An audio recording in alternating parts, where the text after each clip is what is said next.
Today we're going to talk about a return statement inside of a function. Sometimes when we're calling a function, we want that function to return some information back to us, or do something with the information we've given it and then give us some feedback. So first off, I'm going to create a function I'm going to call py.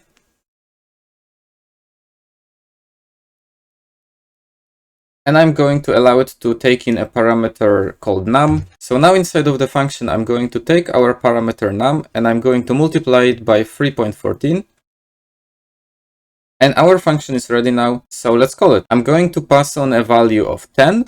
So what the function should do is it should multiply 10 by 3.14. So let's start the function. And as you can see, it printed out nothing, even though we expected it to multiply our number. And why is that? Why doesn't the function do what we want it to? So maybe let's try and print out the function. Let's use print.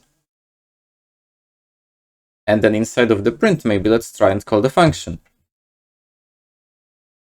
Give it a value of 10, run it, and it prints out none. And why is that? And that's happening because the function actually needs something called a return statement.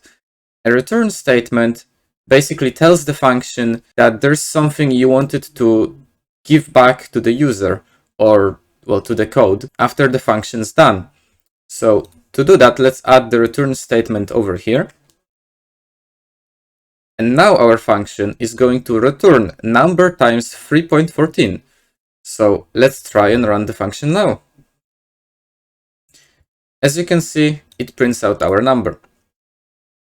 And that's because, like I said, this return statement tells the function that whatever is here is going to be returned. So instead of none, it gives out the value of whatever this equals to.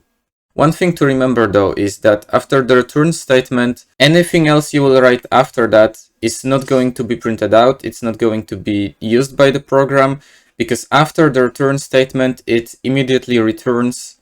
It takes the value, it gives it back.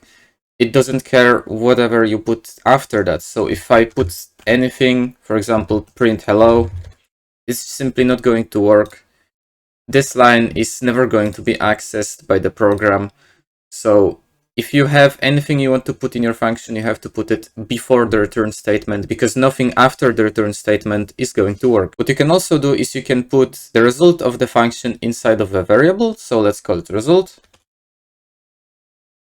Let's give it a value of our function with a pass of value of 20.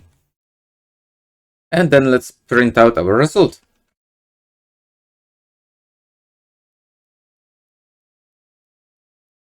As you can see, it works. So that's how you can store values for later use or to do something else with them. You can use return to return any type of value, any type of data. So even strings or doubles, integers, booleans, pretty much any value you can think of.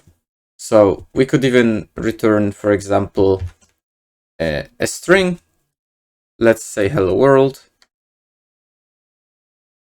And let's get rid of this parameter. Run the program, and it says hello world. And yeah, that's pretty much it. So yeah.